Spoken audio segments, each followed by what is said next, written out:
नमस्ते। अगर कभी ये सोचा है कि कंप्यूटर को कैसे बताएं कि उसे क्या करना है, तो ये बिल्कुल सही जगह है। आज हम पाइथन की दुनिया में गोता लगाने वाले हैं, जो प्रोग्रामिंग के अपने पहले शब्द लिखना शुरू करने का एक बेहतरीन तरीका है। तो चलिए इस एक बड़े सवाल से शुरू करते हैं। आखिर कंप्यूटर से बातचीत की कैसे जाती है? क्योंकि देखिए, प्रोग्रामिंग को सिर्फ एक टेक्निकल काम के तौर पर मत देखिए। असल में ये एक बातचीत ही है, कंप्यूटर को निर्देश देने का एक तरीका। और इससे पहले कि हम कोड में उतरें, एक मज़ेदार बात जान लेते हैं जो शायद इस पूरी प्रक्रिया को थोड़ा कम डरावना बना दे। पाइथन सुनकर दिमाग में सांप आता है ना? खैर, इस भाषा का नाम असल में British comedy group Monty Python के नाम पर रखा गया है। ये हमें याद दिलाता है कि कोडिंग क्रिएटिव और हाँ, मज़ेदार भी हो सकती है। ठीक है, तो अपनी बातचीत शुरू करते हैं। अब किसी भी अच्छी बातचीत की तरह पहला कदम ये पक्का करना है कि दोनों तरफ एक ही बात समझी जा रही हो। प्रोग्रामिंग में इसका मतलब है कंप्यूटर से हमारे लिए कुछ जानकारी याद रखने के लिए कहना, और इसके लिए हमारा टूल कहलाता है वेरिएबल। तो ये वेरिएबल आखिर है क्या चीज़? इसे समझने का सबसे आसान तरीका है इसे एक लेबल लगे हुए डिब्बे की तरह सोचना। डिब्बे को एक नाम दिया जाता है, यही है वेरिएबल का नाम। और फिर उस डिब्बे के अंदर कुछ जानकारी डाल दी जाती है, वही है उसकी वैल्यू। ये बाद में इस्तेमाल के लिए जानकारी को ऑर्गेनाइज करने का एक तरीका है।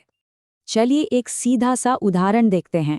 यहाँ स्क्रीन पर हम स्पैम अमाउंट नाम का एक डिब्बा बना रहे हैं और उसमें 0 नंबर डाल रहे हैं। अब जब भी हम स्पैम अमाउंट कहेंगे, कंप्यूटर समझ जाएगा कि हम 0 की बात कर रहे हैं। और यहीं पर पाइथन की एक खासियत है जो इसे सीखने वालों के लिए आसान बनाती है।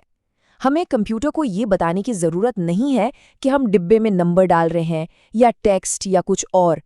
पाइथन ये अपने आप समझ लेता है, जिससे चीज़ें काफ़ी आसान हो जाती हैं।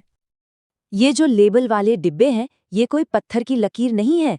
इनके अंदर की जानकारी को कभी भी बदला जा सकता है।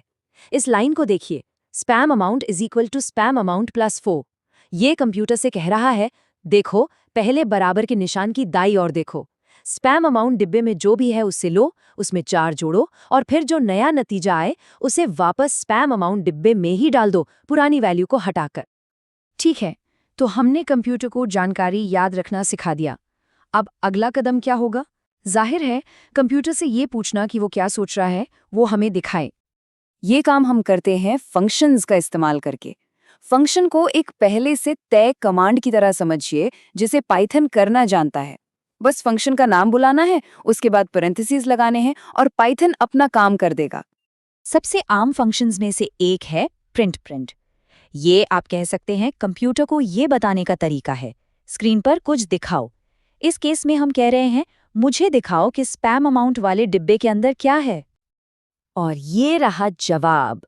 कंप्यूटर ने रिएक्ट किया।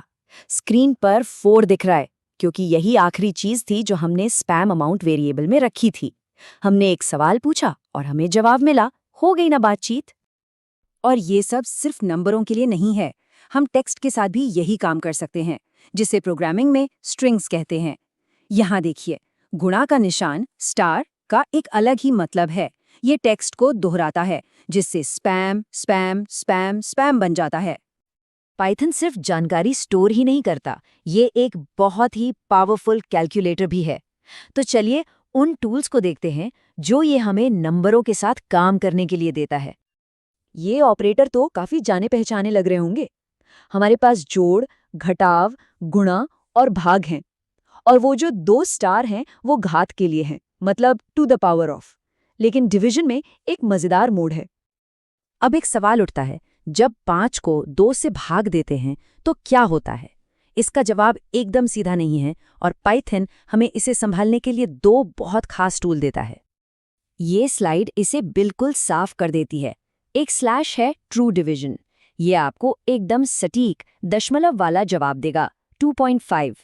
2 स्लैश है फ्लो डिवीजन, ये भाग करता है और फिर बचे हुए हिस्से को हटा देता है, जवाब को नीचे की ओर राउंड करके 2 कर देता है। सही निर्देश देने का मतलब ही है सही टूल का इस्तेमाल करना। किसी भी भाषा की तरह पाइथन के भी अपने ग्रामर के नियम हैं। कंप्यूटर को ये समझने की जरूरत है कि हम उससे क्या करवाना चाहते हैं, और इसका एक बहुत जरूरी हिस्सा है ऑपरेशंस का क्रम। ये शायद स्कूल की गणित की क्लास से याद होगा। PEMDS, पैरेंथेसिस, एक्सपोनेंट्स, मल्टीप्लिकेशन और डिवीजन, और फिर एडिशन और सब्ट्रैक्शन। पाइथन ठीक इसी रूल बुक को फॉलो करता है ताकि कैलकुलेशंस हमेशा एक ही तरीके से हो। इस उदाहरण को देखिए, -3 + 4 × 2। पाइथन पहले गुणा करेगा, यानी 4 × 2 यानी 8, और फिर जोड़ेगा -3 + 8, जिससे हमें 5 मिलेगा। अगर ये सिर्फ लेफ्ट से राइट चलता तो जवाब 2 होता, जो बिल्कुल गलत है। तो क्या होगा अगर हम इन नियमों को बदलना चाहें? हम कैसे कंट्रोल कर सकते हैं और पाइथन को बता सकते हैं, नहीं, मैं चाहता हूं कि तुम ये वाला हिस्सा पहले करो। जवाब आसान और बहुत पावरफुल है। कोष्ठक का इस्तेमाल करके कोष्ठक के अंदर जो कुछ भी है वो हमेशा पहले किया जाता है, बाकी सब पर हावी होकर। ध्यान दीजिए कि कैसे पैरेंथेसिस लगाने से नतीजा पूरी तरह बदल जाता है, क्योंकि हम पाइथन को कैलकुलेशन का क्रम बदलने के लिए मजबूर कर रहे हैं। और सारी बात असल में इसी पर आकर टिकती है। इन नियमों को समझना कि वेरिएबल्स कैसे काम करते हैं, ऑपरेटर्स क्या करते हैं और ऑपरेशंस का क्रम क्या है, यही साफ साफ निर्देश देने की कुंजी है। जब नियम पता होते हैं तो एक असरदार बातचीत की जा सकती है। हमने मूल बातें कवर कर ली हैं। अब जैसा कि सोर्स मटेरियल खुद कहता है, आजमाने की बारी है। इन कॉन्सेप्ट्स को सच में समझने का सबसे अच्छा तरीका है प्रैक्टिस करना और इन्हें खुद करके देखना। तो आखिरी विचार ये है, अब जब कंप्यूटर के साथ एक बुनियादी बातचीत के नियम मालूम है तो क्या कहा जाएगा, कौन सी बातचीत शुरू की जाएगी? संभावनाएं तो अनंत हैं।